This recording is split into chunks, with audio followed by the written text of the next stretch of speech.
सबको मेरा प्रेम भरा नमस्कार।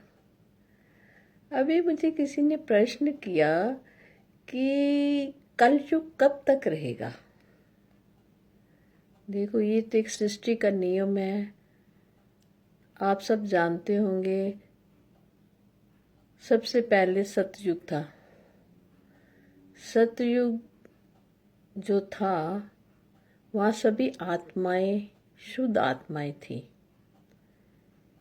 सभी दैवी संपत्ति वाले मनुष्य थे। उस युग में कोई किसी से झूठ नहीं बोलता था, कोई किसी की निंदा चुगली नहीं करता था।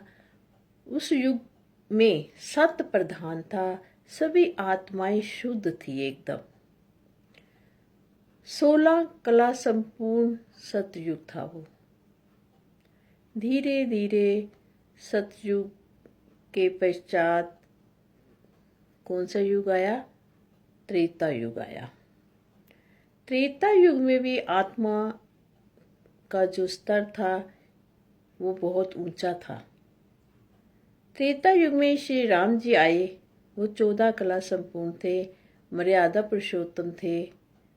सभी लोग मर्यादाओं का पालन करते थे। सतयुग में भी आत्माएं बहुत शुद्ध थी और त्रेता युग में भी आत्माएं शुद्ध आत्माएं थी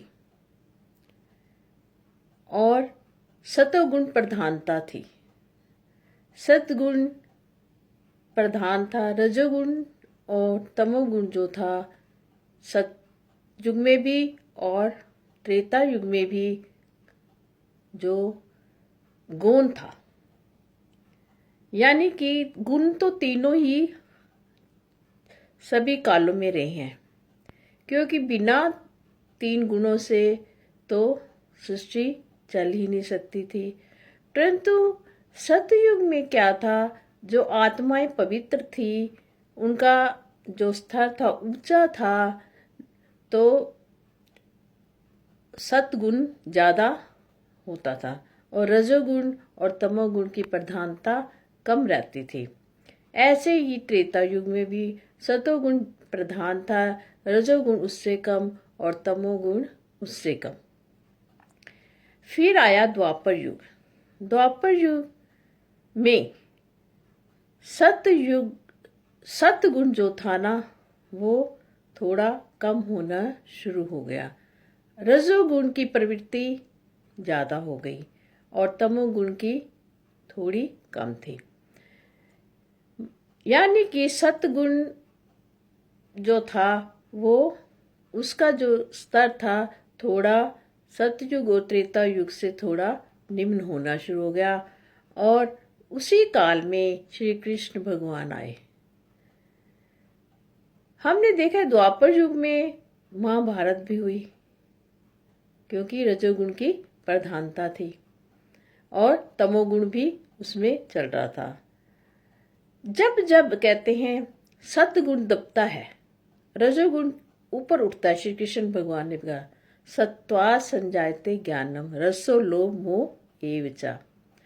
जैसे जैसे रजोगुण बढ़ता है, लोभ मोह ये सब शुरू हो जाते हैं और ज्ञान जो होता है वो लुप्त होना शुरू हो जाता है। जो सतगुण में लोग, सतयुग में लोग समाधिस्थ रहते थे, वेदों का पठन पाठन होता था। और त्रेता युग में भी। द्वापर युग में क्या हुआ, रजोगुण की प्रधानता हो गई, तमोगुण की उससे थोड़ी कम और सतोगुण लुप्त होना शुरू हुआ। सतोगुण में ये नहीं कह सकते कि सतोगुण पूर्ण रूप से समाप्त हो गया। आसुरी और दैवी संपत्तियां दोनों का मिश्रण हो गया। आसुरी संपदा और दैवी संपदा जब दोनों मिल जाती हैं तो क्या होता है, युद्ध होते हैं, लड़ाई झगड़े आपस में। तो त्रेता युग में भगवान श्री कृष्ण के समय लड़ाई महाभारत का हुई। ऐसे ऐसे करते करते अब त्रेता युग के पश्चात आ गया कलयुग। कलयुग तो आप सब लोग देख ही रहे हैं कि कितना भयानक रूप धारण कर रहा है। यहाँ पर रजोगुण और तमोगुण की प्रधानता बहुत ज़्यादा है। लोग रजोगुणी हैं और तमोगुणी हैं। जिस प्रकार जीवन में या प्रतिदिन हम देखते हैं, सुबह होती है, दोपहर होती है, शाम होती है और फिर रात्रि होती है, रात्रि के पश्चात पुनः दिन होता है। इसी प्रकार जो सतयुग था ना, वो क्या था? सुबह का प्रभात समय। हम आपको इस तरीके से समझेंगे हम लोग। सतयुग जो था वो क्या था? सुबह। और त्रेता युग क्या था? दोपहर का समय। क्या प्रकाश है दोनों समय में, देखते हैं ना, सुबह भी प्रकाश और दोपहर को भी प्रकाश। और द्वापर युग संध्या का समय, जहां पर प्रकाश का लोप होना शुरू हो जाता है ना। संध्या के समय प्रकाश कम होना शुरू हो जाता है।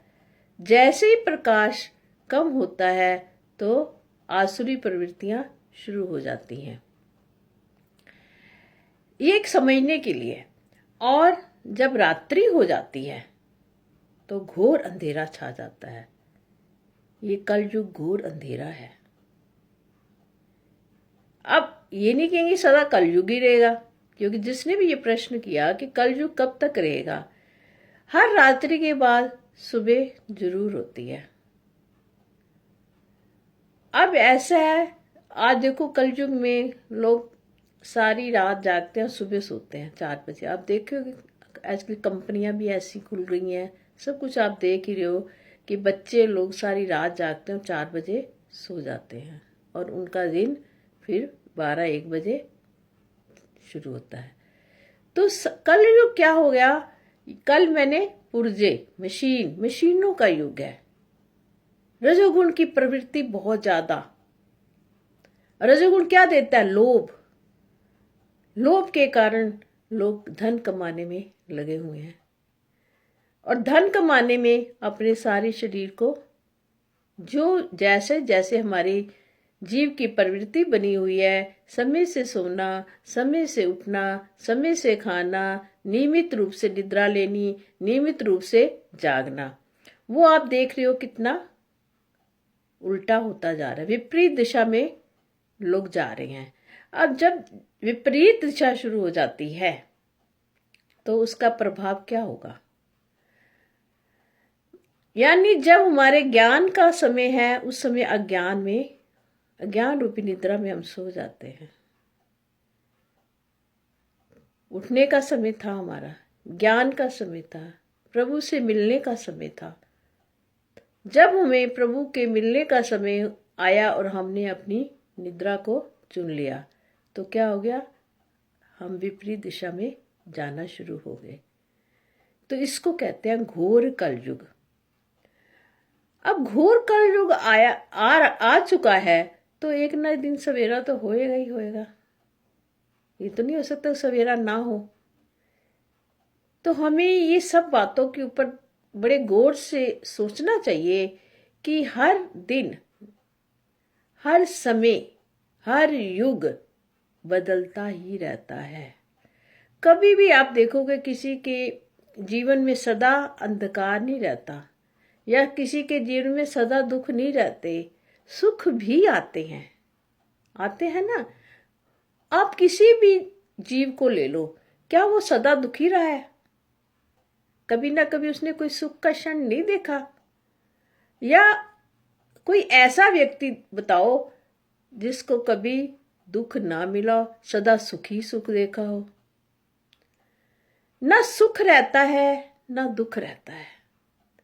सुख ने भी चले जाना है, दुख ने भी चले जाना है। कोई भी वस्तु यहाँ पे स्थिर नहीं है। ये जो संसार है त्रिगुणमयी माया है। ये माया रूपी संसार में परिवर्तन होता ही रहता है। तो हम कैसे कह सकते हैं कि कलयुग के पश्चात सतयुग आएगा, जरूर आएगा। सभी आत्माएं आप देखते कलयुग में जो धीरे धीरे मृत्यु जल्दी हो रही है और लोगों की जो उम्र है वो भी कम होती जा रही है, क्योंकि आत्माएं का जो स्तर है ना, आत्माओं का, वो धीरे धीरे निम्न स्तर का हो गया है। लोग झूठ, निंदा, चुगली, अपने स्वार्थपरता के लिए इंसान सब कुछ कर रहा है। तो फिर क्या होगा? एक ना एक दिन तो पाप का घड़ा भरेगा ही।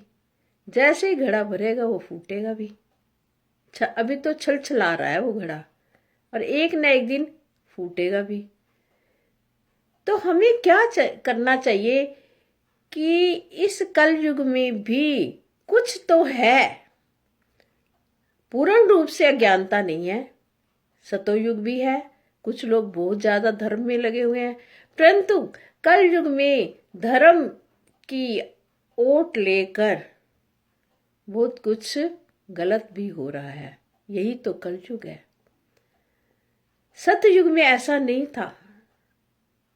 सतयुग में कहते हैं जो वेदों का पाठ होता था, ध्यान लगाते थे लोग, समाधि लगाते थे, और त्रेता युग में भी, परंतु द्वापर युग और कल युग में ये सब कुछ कम होता गया।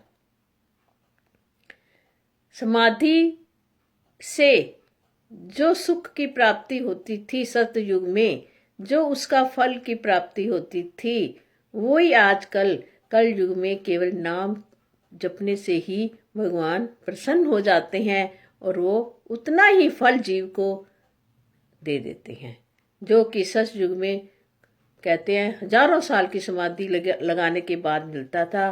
वो कल युग में केवल एक भगवान श्री राम के या अपने किसी भी इष्ट का स्मरण करने से मिल जाता है। कहते ना, कल युग केवल नाम आधारा, सिमर सिमर नर उतरहि पारा। कि कल युग में केवल जीव अगर नाम सिमरण भी करता रहेगा ना, तो भी उसका पार होना ही है। ये भगवान स्वयं कहते हैं।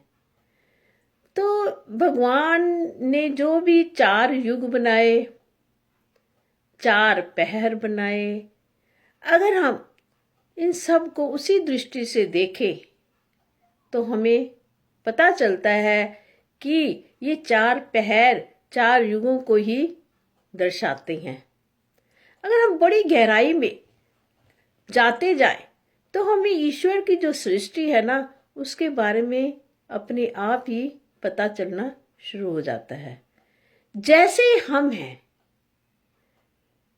जैसे हमारे प्रभु हैं, हमें अपने प्रभु के जैसा ही बनना है, क्योंकि हम उसके अंश हैं। ममेवांशो जीव लोके जीव भूता सनातना मना षष्टा इंद्रियाणी प्रकृति स्थानी कहती।